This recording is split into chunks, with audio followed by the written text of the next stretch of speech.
This morning we are being joined by Joseph Cheng. He's a professor at City University of Hong Kong and the chair of political science. Professor Cheng, thanks for joining us on this Monday morning. You heard Mike Fern there talking about Hatayama and his issues at home. You pointed that out as well, that pretty much the PM of Japan has his hands tied right now. Yes, his popularity rating is low.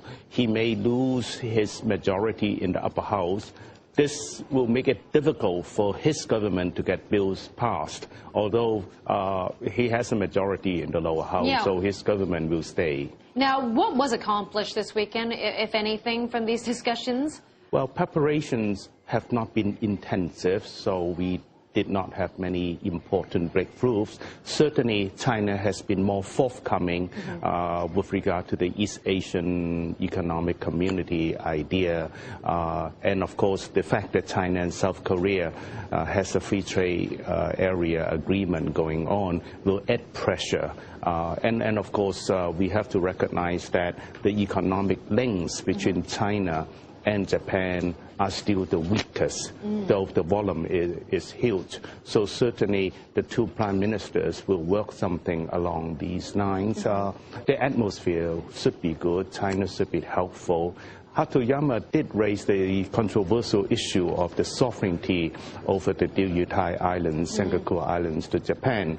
But then his own foreign minister disagreed with him. So it may be his own foreign minister disagreed with him. Is that what happened? So this will be a bit controversial. Yeah, it's a bit controversial. Let me just talk to you about North Korea, because everyone's looking out in terms of what the three can agree on in terms of a response to the North. But you have China here being very hesitant, very reluctant, some would say very ambiguous in terms of how to deal with the North. In fact, they are so reluctant, they don't even want to point the finger in terms of the sinking of this ship. I mean, doesn't that make China look a little disappointing here?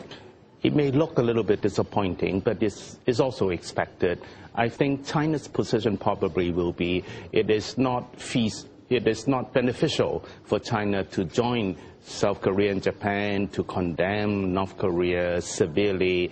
Rather, in that case, it will push North Korea into a corner. It will make things difficult. And instead, China, of course, will say it will try to diffuse tension.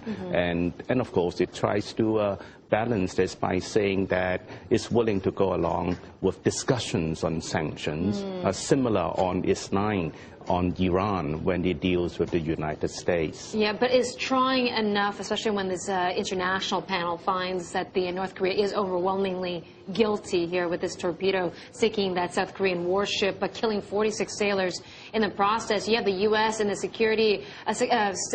Secretary of State to Hillary Clinton saying we need a strong response, but yet it seems like China's holding back.